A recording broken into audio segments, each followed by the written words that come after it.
Two miracles that, according to the Gospels, happened here.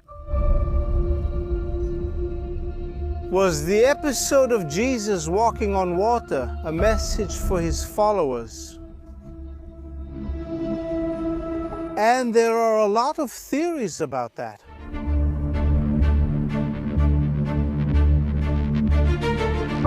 This would be one of the 6 jars, one of the 6 amphoras that had water, and after Jesus' miracle, wine appeared. We came here to talk about the wedding at Cana because it's a miracle that starts Jesus' story. It's the first miracle. Today, the Sea of Galilee is a very popular destination for Israelis and also for tourists from all over the world.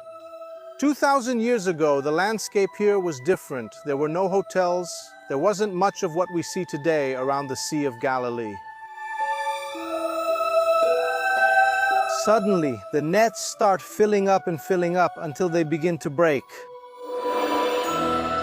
Full of big fish. 153 is such a precise number that scholars will spend a long time wondering where that number came from. And so Jesus begins to form his group of disciples, and he is the new covenant brought by the wine. Jesus is the transformation.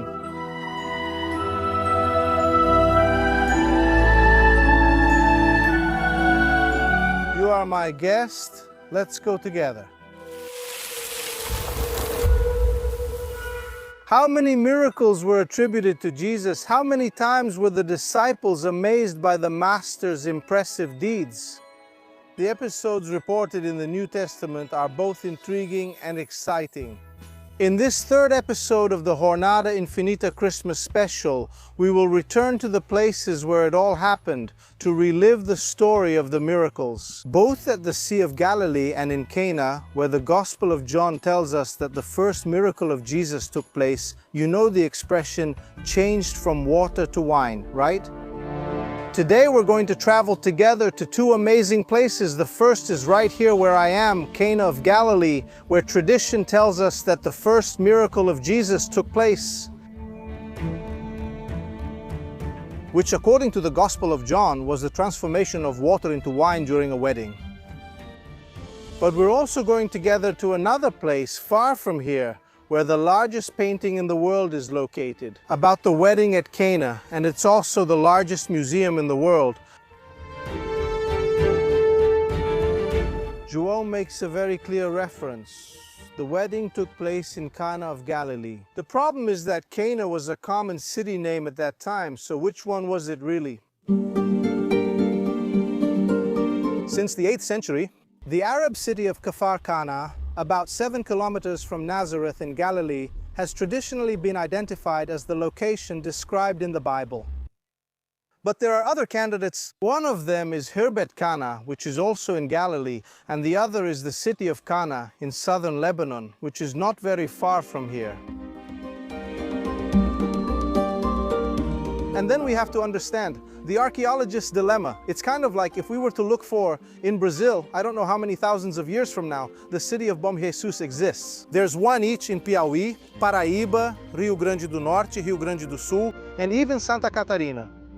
But here at least everything is close by.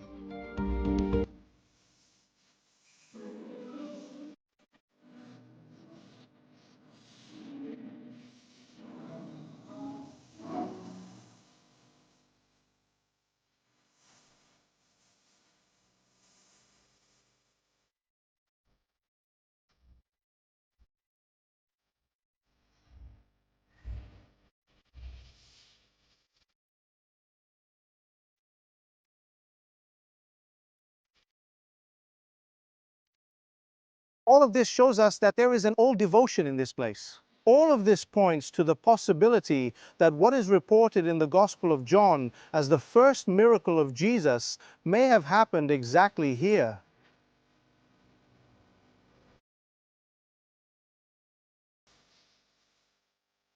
This is a message for those who have a great love in their lives. Did you know that people come here to Cana of Galilee to renew their vows? To reaffirm that commitment made at the beginning of the relationship, many people leave little notes here with requests. It's good when we rethink our relationship, when we value what we feel for the person by our side. Cana, above all, is a symbol of the love for that person with whom we want to spend most of our lives. Later on in this special, I'll tell you why Maria became an intercessor and why everyone asks for blessings through Maria. Because of the miracle at Cana, she started being seen as an intercessor. But I'll tell you about that when I'm already in another place, far from here. Just wait a little bit and we'll go there.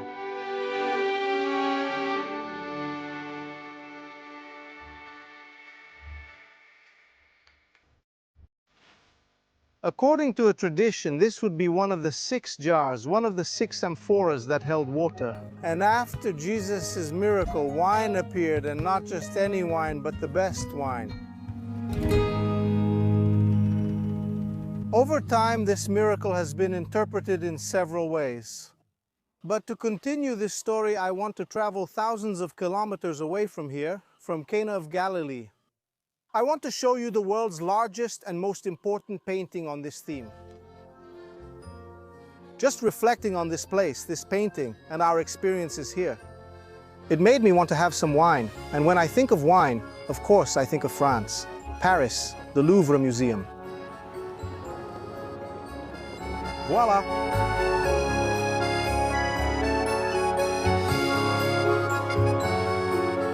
I almost get lost here because I want to get to the wedding at Cana, and I'm tempted to look at all these paintings first.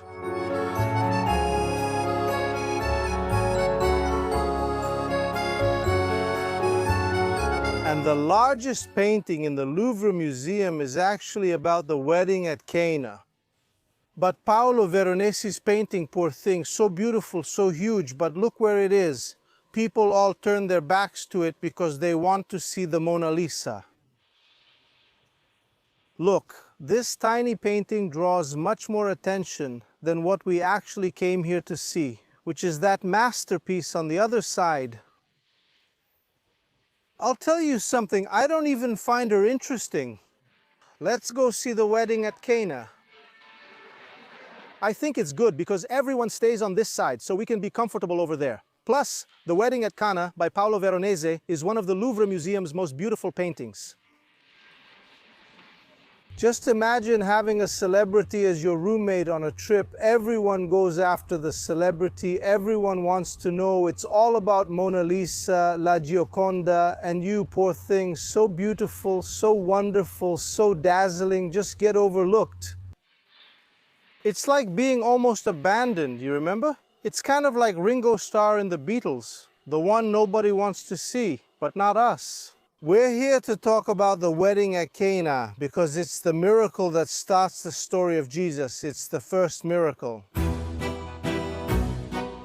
Paolo Veronese finished this painting in 1563. It was commissioned by Benedictine monks. Look how interesting it was meant to be in the monastery's dining hall. And that's why everyone is silent, because people in the Benedictine dining hall weren't allowed to speak. No one is talking at this wedding either. Everyone is staying silent. Look, another interesting thing is that this painting is 67 square meters. Imagine this as a huge room in a house if it were on the floor. And it caused a huge scandal when it was presented because the monks said, but Paolo Veronese, this confusion was the wedding at Cana. We didn't imagine it like this. There are even some Arab people over there. Do you know who that is? That one over there is. That's Sultan Suleiman, who was still alive at the time, ruling 25 million people in the Ottoman Empire. A leader from that time was portrayed here. Look how cool that is. Who are the musicians? The main one there with the lute is Paolo Veronese himself. There's also Titian, and there are other painters honored in the work. It's full of tiny little details. There's a cat here, just as a curiosity, a cat clinging on.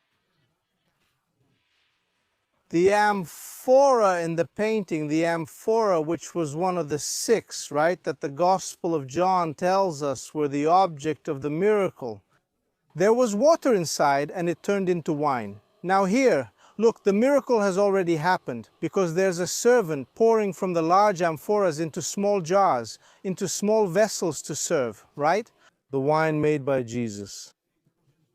And there's also a person there who confirms this for us. Look at that bearded man who's looking at the wine glass.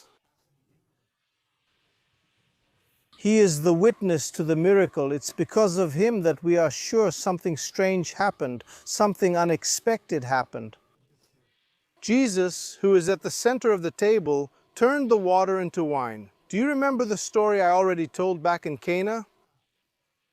Maria said, "There is no more wine." Jesus was a bit grumpy and said, "That's not my problem." But he ended up doing what in the Gospels is his first miracle. That wasn't the real setting, right, guys? It had to be different since we were in a much simpler place. Painted 1,500 years later, this artwork features Renaissance architecture. And I wanted to show you a very, very curious detail which is up there. Do you see there are some men with knives in their hands? And do you know what's there? It's an animal being sacrificed. It's a symbol that the one right below, Jesus, will be the sacrificial lamb a little after this miracle, sometime later. The painting is rich in symbolism, with every detail telling a story. We could analyze it for hours.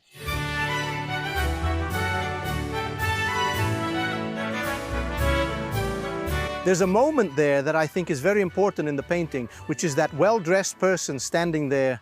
We can imagine that he is the steward mentioned in the Gospel of John who is going to say the following to the groom. Everyone serves the good wine first and saves the wine for the end. It's worse when people are already drunk and won't notice the difference, but you didn't do that. You saved the best wine until the end. And do you know what's important about that? There's a huge symbolism in this phrase attributed to the steward. The best wine is Jesus. The best wine is the new covenant that is being made by Jesus. The old wine is what's in the Old Testament. The new wine is what's in the New Testament. After Jesus, a new covenant is made with God with different parameters. It's no longer the old Judaism. It's no longer that vengeful God. It's no longer the sacrifice of the lamb made in the temple. The sacrifice of Jesus will be enough to take away all the sins of the world. And all of this is symbolized in this painting that represents the Gospel of John chapter 2, which brings us the wedding at Cana. It's chilling how much this symbolizes for Christianity. And everything is here. We can understand that the theme generally portrayed in this painting is the relationship between earthly pleasure and mortality, which is exactly what Jesus talks about. That life will go on because the life that really matters is in the kingdom of God. And then we have to notice the contrast between light and shadow along the vertical axis of the painting.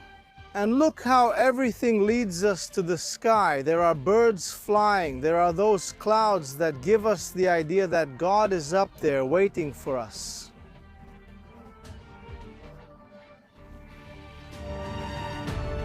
What's very important here is that Veronese highlighted Mary's role as an intercessor placed next to Jesus. She's also the only one with a halo of light over her head. Now look at how this story begins. Maria says to Jesus, they have no wine, and Jesus seems a bit impatient. Up to that point, he says, what does that have to do with me and you? Does that have anything to do with me? And he says something important. My time has not yet come. It's as if Jesus is still preparing for what's going to start later, and Maria anticipates Jesus' public action. But realizing that, even in a bad mood, right there, not wanting to start, Jesus is going to grant this request, this wish of hers. Maria says to the servants, do whatever Jesus tells you to do. And that's when we see the jars of water being turned into wine. It's a great moment that happens through Maria's intercession. That's why so many people go to Aparecida, go to Fatima, go to Lourdes, and ask Our Lady for her intercession. Because of this moment, Maria is the intercessor, the one who has the power to ask Jesus to do something important. I think it's very symbolic, very important for us to notice that hourglass that's on the table where the musicians are playing. It's a type of timer, right? Back then it was a timer and could also be considered a clock. We can see it as a symbol of time passing and the fleeting nature of earthly things, which Jesus is already discussing. There's no point in accumulating wealth. What's the use of wanting to have everything here on earth if inside you don't have what matters most? If you're not going to take love with you, if you're not going to take wisdom, if you're going to keep being stingy, we're living in violent times. People are stoned to death for acts that today aren't even crimes. And He is the new covenant brought by the wine. Jesus is the transformation. And there's something very, very important. People notice that Jesus is looking us in the eye. Jesus looks at whoever is looking at the painting. Jesus is communicating with us. He is the only person in the painting looking at those in front of Him. It's as if Jesus is sharing a secret with us, a secret that only we who are communicating with Him are receiving directly from Jesus. After seeing Paolo Veronese's painting, I thought, poor bride and groom, they're shoved in the corner nearly off the table. I get it. Jesus had to be at the center, and the painting shows that symbolically. Still, thinking about the story, it must have been a lovely wedding. Imagine water turned into wine. Suddenly it was running out. Now everyone has wine. Jesus as a guest, what a privilege. So let's make a toast to these lucky newlyweds. And well, if Jesus went to the wedding, it must have been a real wedding, because back then there were a lot of arranged marriages, right? It must have been a marriage for love then. So a toast to the newlyweds and to love, to the love of all of us, for all of us. Everyone, the endless journey continues. We'll see each other around near Cana of Galilee, at the lake of Gennesaret, a lake so big it was called a sea. The Gospels tell us that Jesus walked on water, but our fascination with the idea of walking on water comes from one of Jesus' most well-known and spectacular miracles, walking on water on the Sea of Galilee. I wanted to recall this miracle with you, according to what was written by the author of the Gospel of Mark. It was already night, the boat was in the middle of the sea, and Jesus was alone on land, seeing them struggling to row because the wind was against them. Around the fourth watch of the night, He went to meet them, walking on the sea, and wanted to pass by them. But when they saw Him walking on the sea, they thought He was a ghost. And they began to shout, because they all saw Him and were frightened. But immediately Jesus spoke to them and said, "Take courage, it is I, do not be afraid."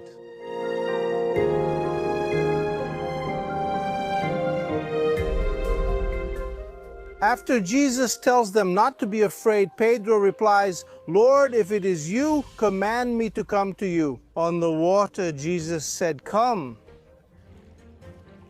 And getting out of the boat, Pedro walked on the water and went toward Jesus. But when he saw the wind was so strong, he was afraid, and beginning to sink, he cried out, "Lord, save me." Immediately reaching out his hand, Jesus took hold of him and said, "Man of little faith, why did you doubt?" When Jesus and Pedro entered the boat, the wind calmed. Those who were in the boat bowed down before Jesus, saying, "You truly are the Son of God."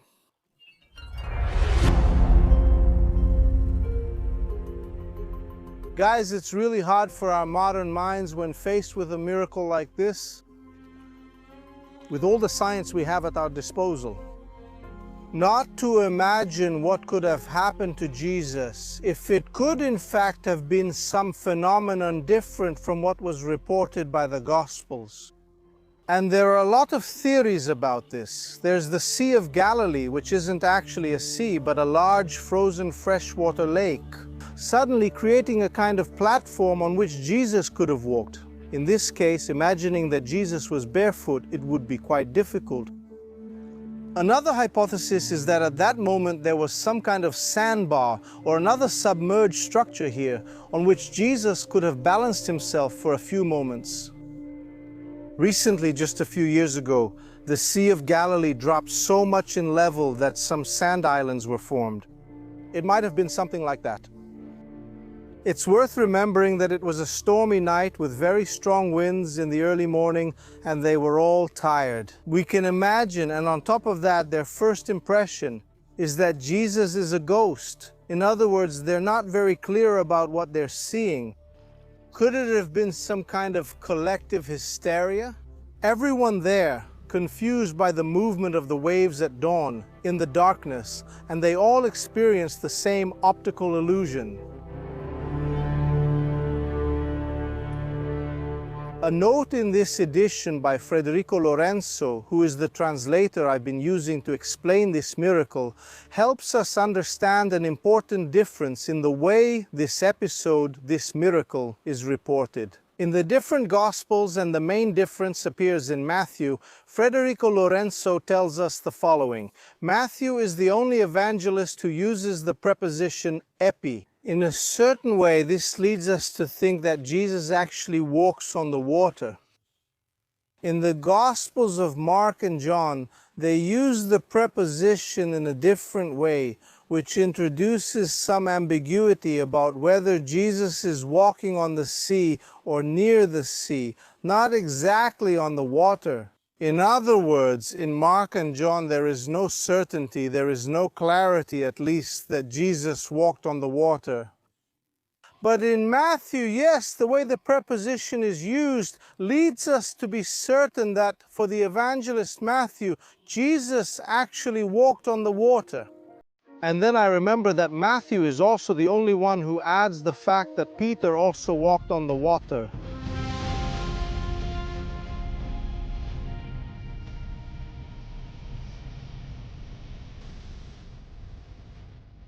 One possibility that arises from this reading of the direct translation from Greek to Portuguese is that Jesus was seen by the apostles walking by the sea, that is, on the shore of the sea.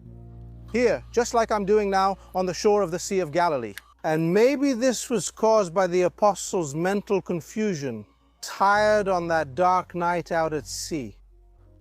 But this reading of Mark and John doesn't explain the moment when Pedro gets out of the boat and also floats on the sea. And so for many scholars, this part that only exists in Matthew is what makes the miracle convincing. Without this small addition, without Pedro, walking on water would also be possible. All the speculation that Jesus was far away, it could have been a confusion, a mirage, but if Pedro also walked. Today, the Sea of Galilee is a very popular destination for Israelis and also for tourists from all over the world. There are all kinds of water sports here. There are hotels, parks. The whole region has turned into a very touristy place. 2,000 years ago, the landscape here was different. There were no hotels. There wasn't much of what we see today around the Sea of Galilee. And then I imagined the story exactly in the place described in the Bible, thinking that even though there are discrepancies between the three Gospels, could the episode of Jesus walking on water have been a message for his followers? What is the symbolism we can take from this? Here, guys. It's a lesson that will last for many, many centuries. Soon, very soon, the Christians will understand. In this miracle reported by Mark, Matthew, and John, there's a message from Jesus to his followers. You need to believe without seeing. Above all, you need to have faith.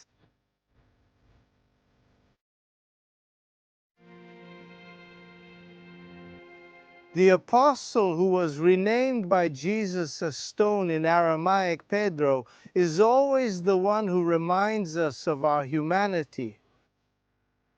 How much fear can make us stop seeing the most beautiful things, stop doing the most important things? Jesus scolds Pedro. Man of little faith, don't be afraid. Pedro's lack of faith will be remembered for years. At that moment, of course not, but later it will be remembered for many years. As an example of the importance of having faith, of believing, and I can reinterpret this, also thinking about the importance of believing in ourselves.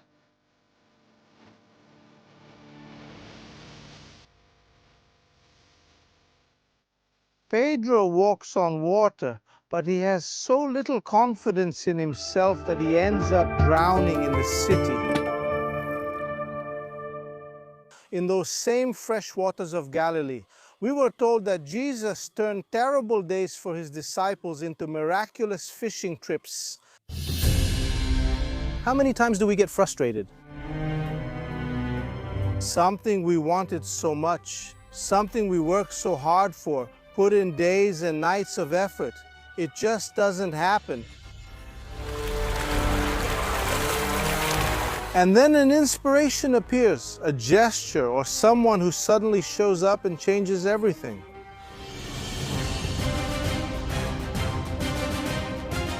It's as if the paths suddenly start opening up and that goal we've been waiting for suddenly starts becoming a reality. Wetting my feet in this water and walking maybe where Jesus once walked. I reflected on two miracles said in the Gospels to have happened here. Two very important moments in the history of Christianity, which transformed fishermen of fish into fishermen of men. Each of the miraculous catches appears in a different gospel and at a different moment in the life of Jesus. But what's interesting about the two of them? They refer to a growing closeness in the relationship between Jesus and the fisherman Simon Peter. Are we going to find out that he's the most important apostle in this story? The Gospel of Luke tells us that Jesus was preaching here by the lake of Gennesaret, as it appears in the Gospels. But it's known as the Sea of Galilee. Even though it's not a sea, it's a lake, and today in Israel it's known as Kinneret. It was here that Jesus was preaching when Peter appeared in a boat, but he couldn't catch any fish. There were no fish. Jesus then got into the boat and told Peter, "Let's cast the net a little further ahead." Did you see what happened? Those weren't exactly the words of Jesus, but that's what happened according to the Gospels. Simon then answered, "We worked all night and caught nothing. But at your word, I will let down the nets." And it's interesting for us to imagine that Peter, being an experienced fisherman, knew what he was doing. If there were no fish, he wouldn't keep fishing. But he believed in Jesus, and trusting in the word of that teacher who appeared to him, he said, "Master, at your word, I will let down the nets."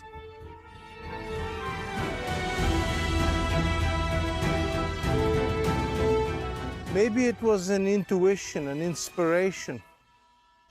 Peter quickly believed in the word of that teacher who suddenly appeared to him, someone he had never seen before. Did Peter recognize a higher authority there?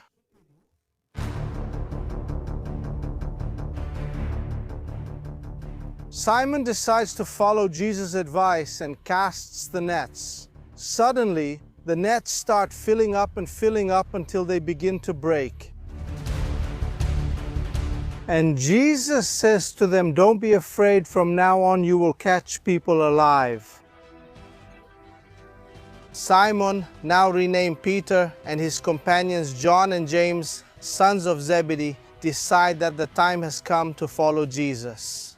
And Andrew, Peter's brother, goes with them as well. Jesus starts forming his group of disciples. Now let's move forward a bit in time. Let's go to the end of the Gospel of John, when he tells us that Jesus appeared to the disciples twice. And one of them makes us think that if everything changed at once, it seems like nothing changed. Pedro, Thomas, Nathanael, John and James, sons of Zebedee, and other disciples went out to fish and spent the whole night trying to catch fish, but caught nothing. Until the next morning, a person disappears. Here on the beach, on a beach like this one where I am in Galilee and asks if they have anything to eat. Jesus seems to be provoking them, since he already knows they haven't caught anything. The apostles at first don't recognize Jesus, but even so, they go out to fish. And then the Gospel of John concludes like this. When they landed on shore, they saw burning coals with a fish on top of them and bread.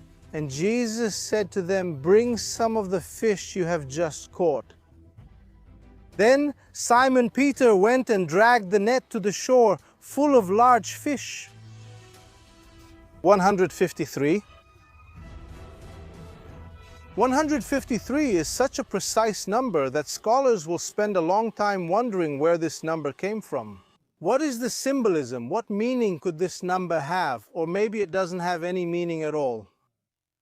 We can only understand the precision of the Gospel of John when it mentions such a specific number, 153. If we also understand that this is not talking about a miraculous catch of fish, it's a catch of humans.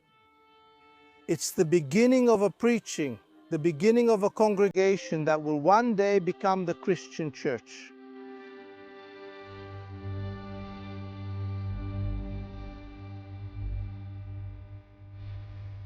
These are two episodes that the Gospels tell us about at different moments in the life of Jesus. Some scholars think that it may have even been the same episode narrated in different ways by two Gospel authors. But what remains from these episodes? That's what I was talking about at the beginning. It's exactly when we're feeling hopeless, thinking that nothing works out, that life isn't going anywhere anymore, like everything I've done, nothing worked. I put in the most effort, spent nights working, dedicated entire days, and nothing happens. Because it's exactly at that moment that we need to cast our nets into the sea once again.